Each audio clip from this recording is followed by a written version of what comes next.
Washington, D.C., December 1959. 3 weeks after New Year's, a man in a gray suit walks into a building on E Street Northwest. His name is Richard Bissell. He is Deputy Director for Plans at the Central Intelligence Agency. He carries a leather briefcase. Inside are reports about Cuba. The reports say Fidel Castro is moving closer to the Soviet Union. President Eisenhower has read them. He is not pleased. Castro took power in Havana on January 1, 1959.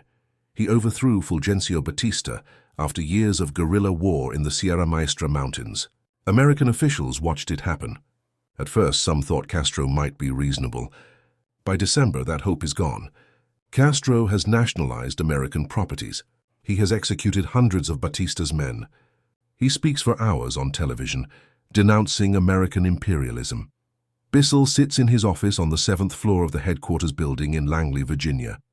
The building is new. It opened in 1957. His office has a view of the Potomac River. On his desk is a memo from Allen Dulles, the Director of Central Intelligence. The memo uses careful language. It says the president wants options regarding Cuba. Bissell understands what this means. The president wants Castro removed. He picks up a telephone. He calls Sidney Gottlieb. Gottlieb works in the Technical Services Division. This division develops surveillance equipment, disguises, and other tools for covert operations. Gottlieb is a chemist. He joined the CIA in 1951. He has been working on projects involving mind control and unconventional weapons. He has a clubfoot and a stutter.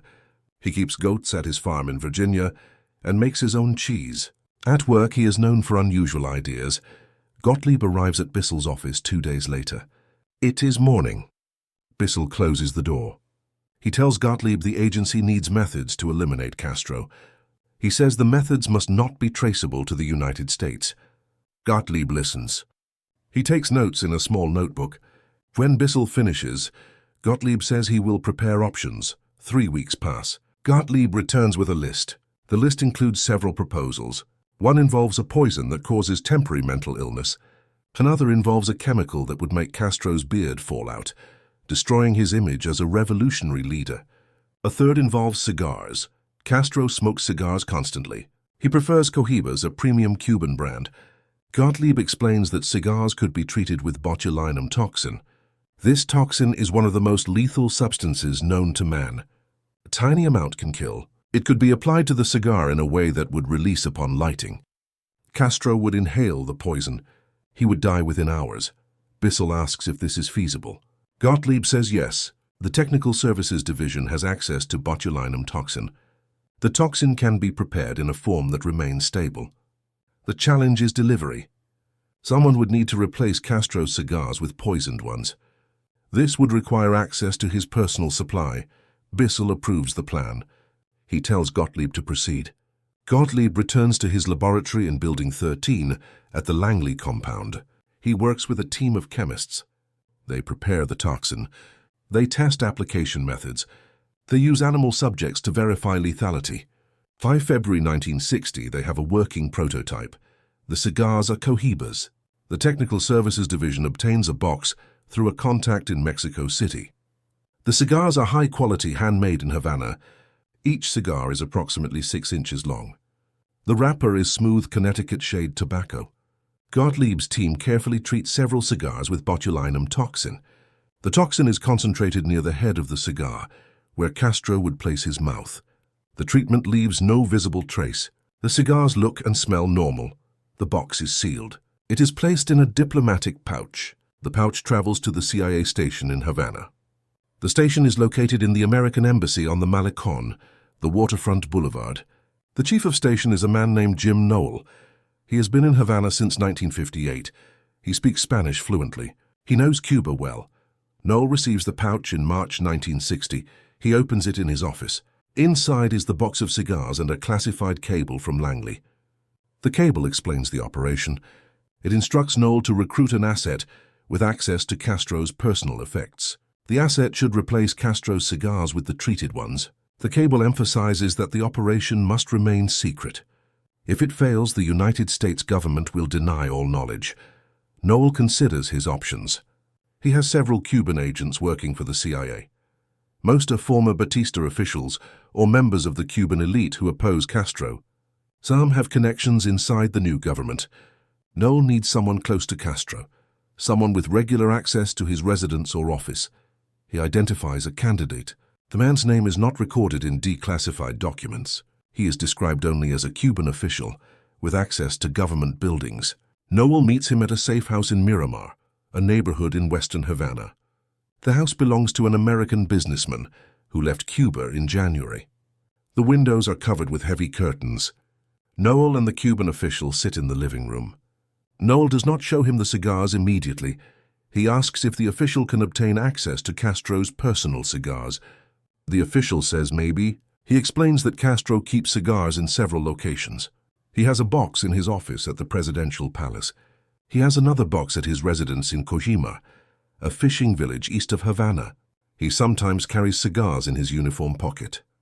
The official says he has been inside the presidential palace many times. He could possibly place a box there. Noel asks if the official understands the risk. The official says yes. He says he hates Castro. He says Castro has destroyed Cuba. Noel shows him the box of cigars. He does not explain that they are poisoned. He says only that the cigars are part of an intelligence operation. The official does not ask questions. He takes the box. He wraps it in brown paper. He places it in a canvas bag. 2 weeks pass. Noel hears nothing. He sends a message to the official through a cutout, an intermediary who does not know details of the operation. The cutout reports that the official has placed the box in Castro's office. He replaced a box of cohibas on Castro's desk. The old box had been half empty. The new box looks identical. Noel sends a cable to Langley. The cable reports that the operation is complete. The cigars have been delivered. The cable estimates that Castro will smoke one within days. Noel and his team wait. Days pass. Then a week. Then 2 weeks. Castro appears on Cuban television multiple times. He gives speeches. He meets with Soviet officials. He inspects agricultural cooperatives. He looks healthy. He is smoking cigars on camera. Noel wonders if Castro smoked the poisoned cigars. He contacts the official again. The official says he does not know. He says he cannot return to Castro's office without arousing suspicion. He says the box was on the desk the last time he was there, but he does not know if Castro used those cigars or others. 3 months pass. Castro is still alive. He nationalizes more American property. He signs trade agreements with the Soviet Union. Noel sends another cable to Langley. The cable says the operation appears to have failed. Bissell reads the cable in his office. He calls Gottlieb. Gottlieb reviews his notes. He says the toxin was properly prepared. He says it should have worked if Castro smoked the cigars. Langley, Virginia, July 1960. Morning. Bissell sits in a conference room on the 7th floor. With him are 4 other CIA officers. One is William Harvey, Chief of Staff D, responsible for covert operations. Another is Sheffield Edwards, Director of the Office of Security. The others are technical specialists. On the table is a folder marked Top Secret. Inside are reports on the cigar operation and other plans to eliminate Castro. Bissell opens the meeting.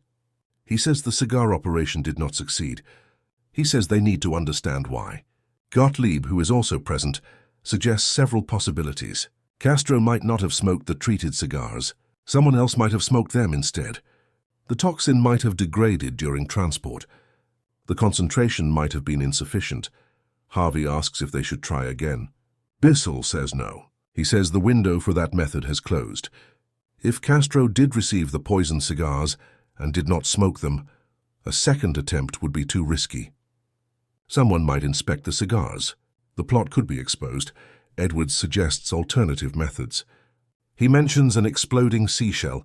He explains that Castro enjoys skin diving at the Bay of Pigs and other locations along the Cuban coast. An explosive device could be placed in a large conch shell, painted in bright colors to attract attention. When Castro picked it up, it would detonate. Bissell asks if this is practical. Edwards says his office has consulted with demolitions experts. They say it is possible to create a device small enough to fit inside a shell. The challenge is placement. Someone would need to plant the shell in a location where Castro would find it. This requires precise intelligence about Castro's diving schedule and preferred locations. Harvey mentions another idea. He says the Technical Services Division has been developing a poison diving suit. The suit would be contaminated with Madura foot fungus, a disease that causes chronic infection. Tuberculosis bacteria could be added to the breathing apparatus. Castro would become ill gradually. The illness would appear natural. Gottlieb confirms that both substances are available. He says the fungus could be applied to the inside of the suit. The bacteria could be placed in the regulator.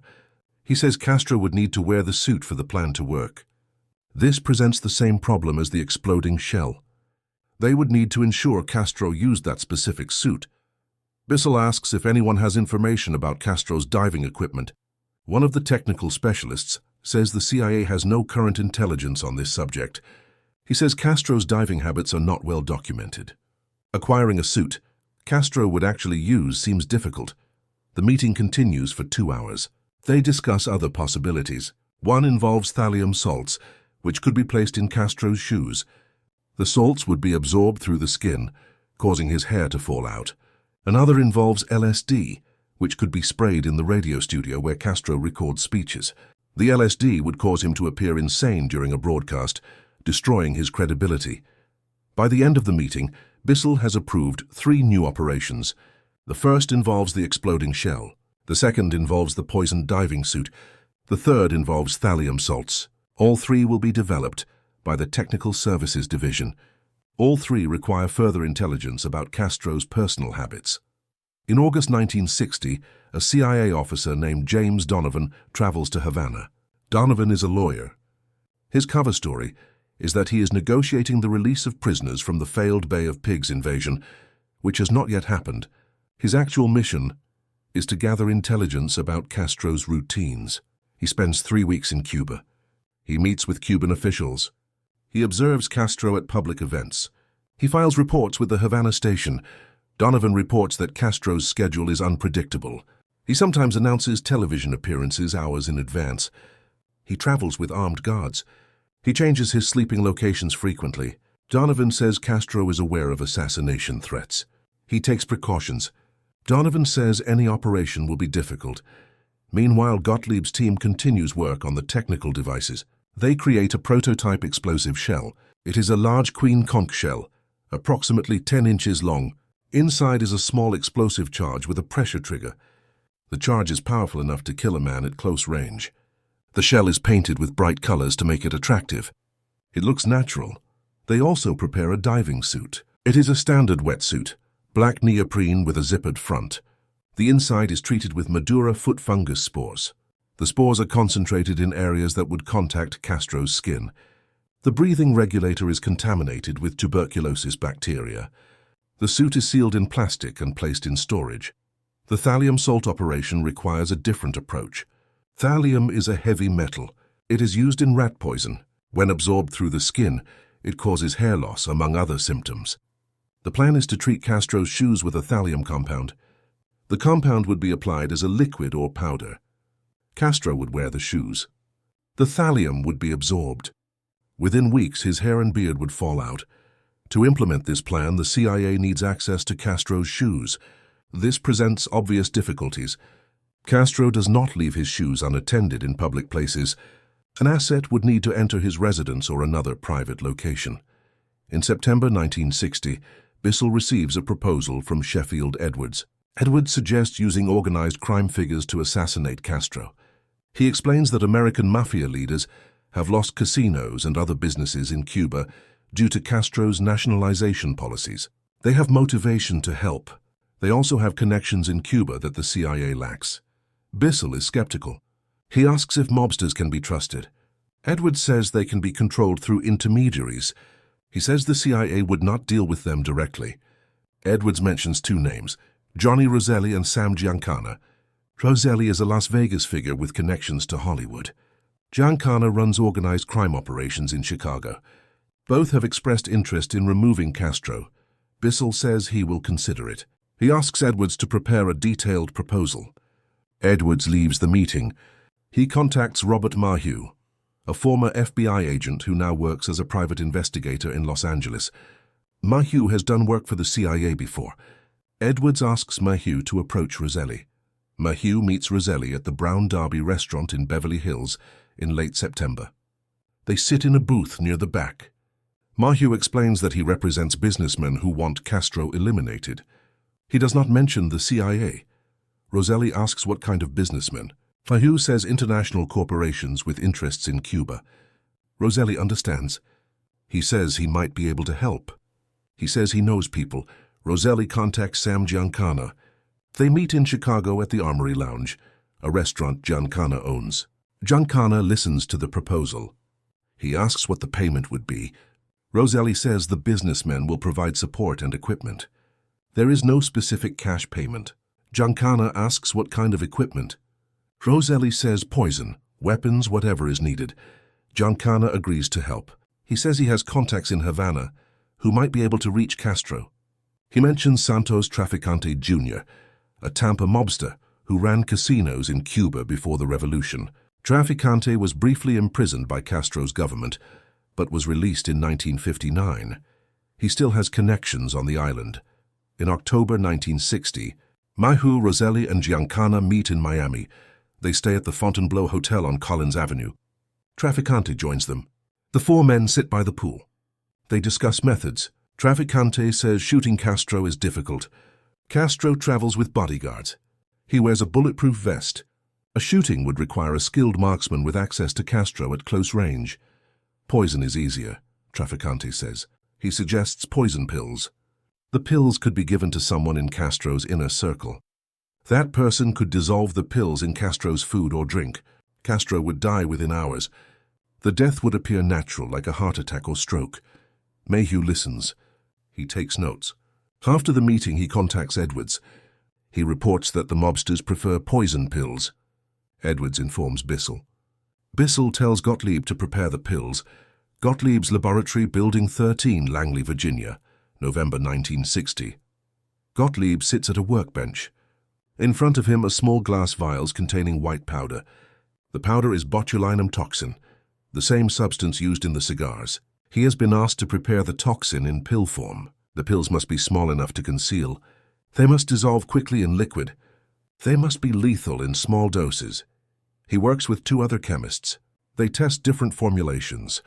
They use gelatin capsules, the kind used for vitamins. They fill the capsules with toxin powder. They test dissolution rates in water at different temperatures. They test the pills on laboratory animals. Monkeys die within 6 hours of ingestion. By late November, Gottlieb has produced 6 pills. Each pill contains enough toxin to kill a man. The pills are stored in a metal container, the size of a cigarette case. Gottlieb delivers the container to Edwards. Edwards gives it to Maheu. Maheu flies to Miami. He meets Roselli at a hotel near the airport. Roselli examines the pills. He asks how they work. Maheu explains that one pill dissolved in liquid will cause death. Roselli asks if the death will be painful. Maheu says the person will become paralyzed and stop breathing. It will appear to be a heart attack or natural death if no autopsy is performed. Roselli takes the pills. He gives them to Traficante. Traficante says he will arrange delivery to Havana. He mentions a man named Tony Verona. Verona is the leader of the Democratic Revolutionary Front, an anti-Castro exile group based in Miami. Verona has associates inside Cuba who might be able to access Castro. In December 1960, Traficante and Verona meet at a safe house in Little Havana. Traficante gives Verona the pills. He explains what they are and how they work. Verona says he knows a man who works in a Havana restaurant Castro frequents. The man's name is not recorded. He is described only as a restaurant employee with sympathies toward the exile movement. Verona travels to Havana in early January 1961. He carries the pills in a hollowed-out book. He meets the restaurant employee at a private residence. He gives him 3 pills. He explains that the pills should be dissolved in Castro's food or drink. The employee says he will try. Weeks pass. The employee has opportunities. Castro visits the restaurant twice in January. Both times the employee is working, but both times Castro is surrounded by aides and bodyguards. The employee cannot get close to Castro's food without being seen. He waits for a better opportunity. On February 14, 1961, Castro comes to the restaurant again. It is evening. He is with a smaller group than usual. The employee is working behind the bar. He prepares drinks. Castro orders a milkshake. The employee sees his chance. He takes one of the pills from his pocket. He attempts to drop it into the milkshake glass, but the pill sticks to his finger. It is humid. The gelatin has become soft. The pill will not release. The employee tries again. The pill tears apart. Powder spills onto the bar. The employee panics. He wipes it away quickly. He serves the milkshake without the poison. Castro drinks it. Nothing happens. The employee does not get another chance. Castro stops visiting that restaurant. The employee later tells Verona what happened. Verona reports back to Trafficante. Trafficante informs Maheu. Maheu tells Edwards. Edwards briefs Bissell. Bissell is frustrated. 2 operations have failed. The cigars did not work. The poison pills did not work. He asks Gottlieb to prepare better pills. Gottlieb says the gelatin capsules are not suitable for humid environments. He suggests pills with a harder coating. He prepares a new batch using a different formulation. The new pills are coated with wax. They are more stable in heat and humidity. Edwards delivers the new pills to Maheu in March 1961. Maheu takes them to Miami. He gives them to Roselli. Roselli passes them to Trafficante. Trafficante gives them to Verona. Verona sends them to Havana through another courier. This time, the target is different. The plan is to place the pills in Castro's food at his residence in Cojimar. The courier is a woman. Her name is not documented. She is described as a Cuban exile, with family still living in Havana. She travels to Cuba in April 1961, just days before the Bay of Pigs invasion. She carries the pills hidden in a compact of face powder. She arrives in Havana and contacts an associate who works as a cook in Castro's residence. The cook is a middle-aged woman. She has worked for Castro since early 1959. She is unhappy with the revolution. Her son fled to Miami. She blames Castro. When the courier approaches her, she agrees to help. She takes the pills. She hides them in her kitchen.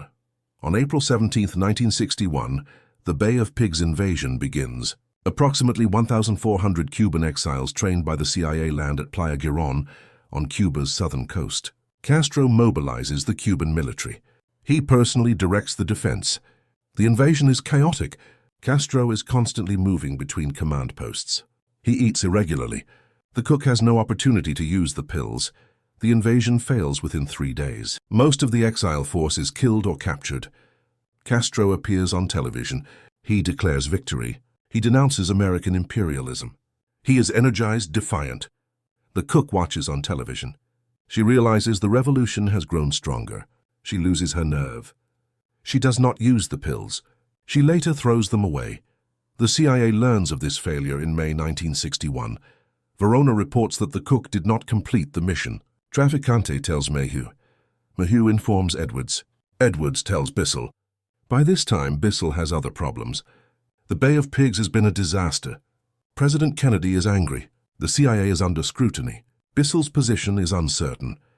In June 1961, William Harvey takes over responsibility for Cuban operations. Harvey is a hard-drinking former FBI agent. He is blunt, aggressive. He does not like Bissell's elaborate technical schemes. He prefers direct action. He reviews the files on the cigar operation, the diving suit, the thallium salts, the poison pills. He concludes that all of them are impractical. Harvey creates a new program called ZR Rifle. The program is designed to develop assassination capabilities. Harvey recruits operatives with military or criminal backgrounds.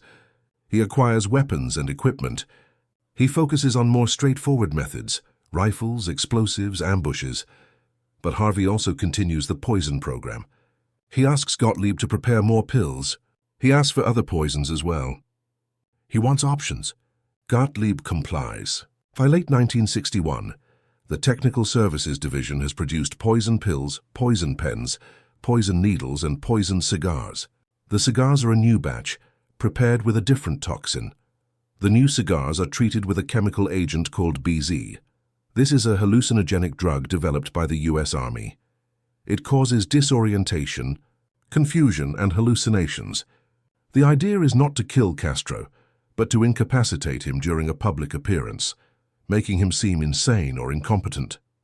Harvey arranges for the BZ cigars to be delivered to Cuba through the same networks used before. He contacts Traficante again. Traficante says his contacts in Cuba have become more cautious after the Bay of Pigs. Cuban state security has increased surveillance.